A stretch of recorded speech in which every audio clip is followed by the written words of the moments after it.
ಪಾರ್ವತಿ ಪರಮೇಶ್ವರ ನಾಲ್ಕನೆಯ ಭಾಗ. ಜಗತ್ತಿಗೆ ಅಧಿಪತಿ ಶಿವನು, ಜಗತ್ತಿಗೆ ನಾಯಕಿ ಪಾರ್ವತೀ ದೇವಿ. ಕಾಲಕ್ಕೆ ತತ್ವ ಶಿವನು, ಆದ್ದರಿಂದಲೇ ಸದಾಶಿವ. ವಿಷ್ಣುವು ಎಲ್ಲೆಡೆ ವ್ಯಾಪಿಸಿರ್ತಾನೆ, ಅಂದರೆ ಪ್ರದೇಶಕ್ಕೆ ತತ್ವನು ವಿಷ್ಣುವು. ಸೃಷ್ಟಿ ತಯಾರಾಗಲು 3 ಕಾರಣಗಳು ಬಹಳ ಮುಖ್ಯ: ಕಾಲ, ಸಮಯ ಹಾಗೂ ಶಕ್ತಿ. ಕಾಲಕ್ಕೆ ಅಧಿಪತಿ ಶಿವ. ವಿಷ್ಣುವು ವ್ಯಾಪಿಸಿರುವವನು, ಅಂದರೆ ಸ್ಪೇಸ್. ಇವುಗಳು ನಡೆಯಬೇಕಾದರೆ ಶಕ್ತಿಯೂ ಬೇಕು, ಅವಳೇ ಜಗದಂಬಿಕಾ ತತ್ವ. ಅದನ್ನೇ ವಿಜ್ಞಾನಿಗಳು ಟೈಮ್, ಸ್ಪೇಸ್ ಆ್ಯಂಡ್ ಎನರ್ಜಿ ಅಂತ ಹೇಳಿದ್ದಾರೆ.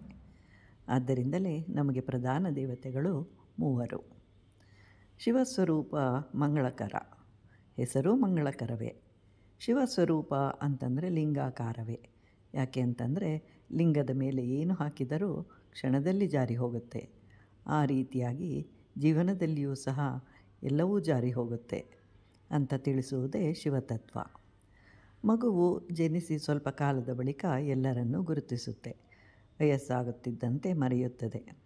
ಹಲ್ಲುಗಳು ಬರುತ್ತವೆ, ಉದುರುತ್ತವೆ. ಹೀಗೆ ಬಂದಿದ್ದೆಲ್ಲವೂ ಹೋಗುತ್ತದೆ. ಎಲ್ಲ ಕಾಲಕ್ಕೂ ಇರುವುದು ಸಚ್ಚಿದಾನಂದ ಸ್ವರೂಪ, ಅದೇ ಶಿವತತ್ವ.